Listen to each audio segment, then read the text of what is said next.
Shoulder అంటే భుజం పట్టేసుకుపోయింది అనేది ప్రజెంట్ చాలా మంది కంప్లైంట్ చేస్తున్నారు. అంటే ఇది ఫ్రోజన్ షోల్డర్ అంటారు. ఇది ఎవరికి వస్తుంది అనేది చూస్తే మెయిన్‌గా షుగర్ ఎక్కువ ఉన్న వాళ్ళలో, థైరాయిడ్ డిజార్డర్స్ వీళ్ళలో మెజారిటీ ఆఫ్ పేషెంట్స్‌లో వచ్చే అవకాశం ఉంది. సో, దీంతో పాటు ఎవరికైనా ప్రీవియస్‌గా భుజం దగ్గర ఆపరేషన్‌లయ్యి ఎక్కువ రోజులు ఇలా ఉంచడం వల్ల, దానివల్ల కూడా ఇలా భుజము స్టిఫ్ అయ్యే అవకాశం ఉంటుంది. ఇది ఎలా డయాగ్నోస్ చేస్తాము? అంటే మెయిన్‌గా ఎక్స్‌రేలో ఏమన్నా బోన్ ఎలా ఉంది? జాయింట్ ఎలా ఉంది? అనేది మనకి అర్థమైపోతుంది.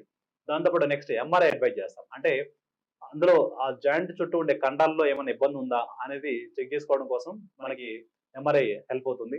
సో, ఇందులో ఉండే సింప్టమ్స్ ఏంటి అని చూస్తే నొప్పి రావటము, ఎస్పెషల్లీ రాత్రిపూట నైట్ టైమ్ బాగా నొప్పి ఎక్కువ వచ్చే అవకాశం ఉంటుంది.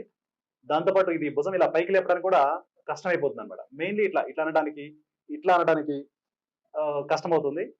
దాంతో పాటు ఎక్కువ నొప్పి. ఈ ఏరియాలో ఎక్కువ చెప్తుంటారు నొప్పి. సో, ఇవి లక్షణాలన్నమాట ప్రొజెన్ షోల్డర్‌లో.